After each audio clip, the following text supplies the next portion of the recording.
கோயிலின் குங்குமத்திலே தாயே ஒரு சித்தி இருக்கு. உன் கோயிலின் மந்திரத்திலே ஏதோ ஒரு சக்தி இருக்கு.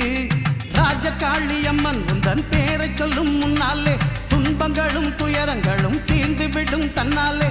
மண்ணை நம்பி இருக்குதம்மா வேறு, இங்கு உன்னை நம்பி இருக்குதம்மா ஊரு.